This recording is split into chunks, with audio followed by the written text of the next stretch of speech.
ఏదైతే మొన్న జరిగినటువంటి ముఖ్యమంత్రుల సమావేశంలో కూడా చంద్రబాబు నాయుడు గారు కూడా చాలా క్లియర్గా చెప్పినటువంటి పరిస్థితి. ఈవేళ రాష్ట్రాలు వేరవచ్చు, పార్టీలు వేరే అధికారంలో ఉండొచ్చు, కానీ తెలుగు ప్రజలందరూ ఒక్కటే. గోదావరి నీరు వృధాగా సముద్రంలోకి పోతూ ఉంది. అవకాశం ఉన్నంత వరకు తెలంగాణ ఉపయోగించుకోండి, అవకాశం ఉన్నంత వరకు ఆంధ్రప్రదేశ్ రాష్ట్రం ఉపయోగించుకోండి.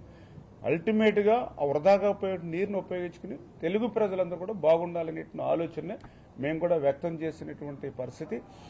ఖచ్చితంగా రాబోయేటువంటి రోజుల్లో సిడబ్ల్యూసీకి అన్నింటినీ కూడా పర్మిషన్ తీసుకుని ఆ పర్మిషన్స్ ప్రకారమే ఆ యొక్క ప్రాజెక్టుని నిర్మాణం చేస్తామన్న విషయాన్ని సందర్భంగా తెలియజేసుకుంటూ, మీరు ఏదైతే పోలవరం బనకచెర్ల మరి ఏదైతే సముద్రంలో వృధాగా కలిసిపోయేటువంటి నీటిని ఉపయోగించుకుని అత్యంత ఫ్లోరైడ్ వెనకబడినటువంటి రాయలసీమకు 200 టీఎంసీలని రిజర్వ్ చేయాలని, ఏదైతే పోలవరం దగ్గర మీరు చూస్తూ ఉన్నారు, ప్రతి సంవత్సరం కూడా 3000 టీఎంసీ నీరు వృధాగా బంగాళాఖాతంలో కలిసిపోతుంది.